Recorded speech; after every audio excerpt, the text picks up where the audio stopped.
ایک اس میں ٹرانسکرپٹ کی دکھایا گیا اور وہ ٹرانسکرپٹ جو ہے وہ کہتے ہیں کہ شہباز گل کے ایما پر ایک زیر تعمیر کوٹھی سے ایک ڈائری برآمد کی گئی، ایک میز سے زیر تعمیر کوٹھی سے، اور اس ڈائری میں یہ ٹرانسکرپٹ ایک ڈاکیومنٹ برآمد ہوا جس کے اوپر عماد یوسف کا نام لکھا ہوا تھا باقیوں کے۔ تو جج صاحبان کہنے لگے کہ بھائی یہ اس کا لکھا ہوا ہے، انہوں نے کہا نہیں عماد یوسف کا نہیں، اگر اس پر لطیف کھوسا کا نام لکھ لیتے تو آپ پھر لطیف کھوسا کو پکڑ لیتے، یا کسی اور کا نام لکھ لیتے تو آپ اس کو ملزم بنا دیتے۔ تو صدف عبدالجبار نے پروگرام کیا تھا، خاور گمن اس کے کوآرڈینیٹر تھے، اس کے جو ہے ارشد شریف جو ہے وہ اس کے وہ تھے، اور اسی طرح جو ہے باقی دیگر اشخاص کا نام بھی تھا، باقی ساروں کو جو ہے بری ذمہ کر دیا، اور اس شخص کو جو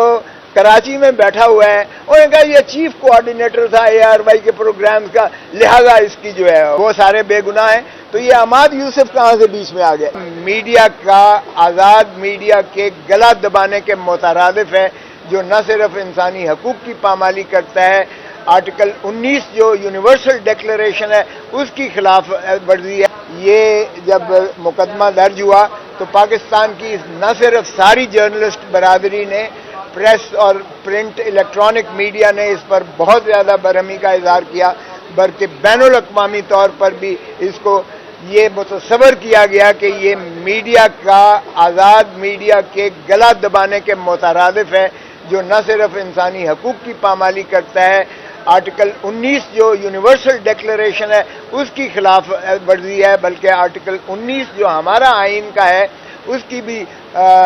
فنڈامنٹل رائٹ جو ہے اسپیچ اور انفارمیشن اس کی بھی وائلیشن میں ہے۔ تو یہ جب ہوا تو آج اس کی سنوائی نوٹس کے بعد لگا ہوا تھا، ایڈوکیٹ جنرل اسلام آباد پیش ہوئے اور انہوں نے پھر 2 تاریخیں جو پہلے جس طرح ہوئی تھیں اس پر انہوں نے التوا کے لیے پھر استدعا کی، لیکن اس التوا کی استدعا کو جج صاحبان نے کہا کہ آپ کو بہت موقع مل چکے ہیں، آپ بتائیے ان کے خلاف شہادت کیا ہے۔ تو شہادت جب کی بات آئی تو ایک اس میں ٹرانسکرپٹ کی دکھایا گیا، اور وہ ٹرانسکرپٹ جو ہے وہ کہتے ہیں کہ شہباز گل کے ایما پر ایک زیر تعمیر کوٹھی سے ایک ڈائری برآمد کی گئی، ایک میز سے زیر تعمیر کوٹھی سے، اور اس ڈائری میں یہ ٹرانسکرپٹ ایک ڈاکیومنٹ برآمد ہوا جس کے اوپر عماد یوسف کا نام لکھا ہوا تھا باقیوں کے۔ تو جج صاحبان کہنے لگے کہ بھائی یہ اس کا لکھا ہوا ہے، انہوں نے کہا نہیں عماد یوسف کا نہیں۔ تو کیا عماد یوسف نے پروگرام میں اس کا نام عماد یوسف کا آیا؟ کہ جی وہ بھی نہیں آیا۔ تو اس سے برآمدگی ہوئی؟ نہیں جی برآمدگی بھی اس سے نہیں ہوئی ہے۔ اور پھر انہوں نے کہا کہ اگر اس پر لطیف کھوسا کا نام لکھ لیتے تو آپ پھر لطیف کھوسا کو پکڑ لیتے، یا کسی اور کا نام لکھ لیتے تو آپ اس کو ملزم بنا دیتے۔ تو یہ انہوں نے کہا کیا یہی شواہد ہیں، یہی ثبوت ہے، یہی اس کے خلاف ہے؟ انہوں نے کہا جی مجھے ٹائم دیں، مجھے ٹائم دیں۔ تو تفتیشی موجود تھا مثل سے، انہوں نے کہا آپ تتمہ بیان پڑھیں، اور جب تفتیشی نے تتمہ بیان مدعی کا پڑھا تو اس میں صدف عبدالجبار نے پروگرام کیا تھا، خاور گمن اس کے کوآرڈینیٹر تھے، اس کے جو ہے ارشد شریف جو ہے وہ اس کے وہ تھے، اور اسی طرح جو ہے باقی دیگر اشخاص کا نام بھی تھا، باقی ساروں کو جو ہے بری ذمہ کر دیا، اور اس شخص کو جو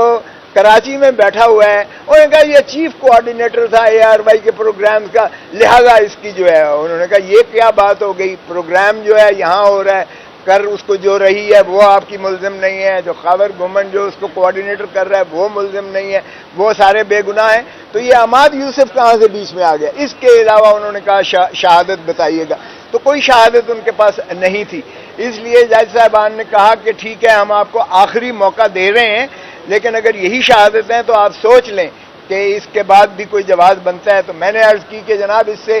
بین الاقوامی طور پر بھی ہماری صحافی برادری پر، ہمارے جو ہے پاکستان کے امیج پر کہ یہاں بنیادی حقوق کو کس طرح سے پامال کیا جا رہا ہے اور کس طرح سے آزادی صحافت کا گلا گھونٹا جا رہا ہے، یہ دنیا ساری میں ایک شور و غوغا ہے، اور پاکستان کے صحافی بھی اس سے اس قدر خائف ہو رہے ہیں کہ وہ اب کوئی بھی پروگرام کرنے سے پہلے جو ہے ان کو اسی خوف کے تحت کہ ہمارے اوپر بھی ویجنگ وار اگینسٹ پاکستان، یعنی اندازہ کریں میوٹنی، بغاوت، یہ اتنے بڑے بڑے دفعات وہ لیگسی لگا دی گئی جو 1923 میں جو تاج برطانیہ نے غلام رکھنے کے لیے جو قوانین میں ترمیم کی تھی یا بنائے تھے، ان کا جو ہے غوغا اور شوشہ ہمارے اوپر ڈالا گیا ہے۔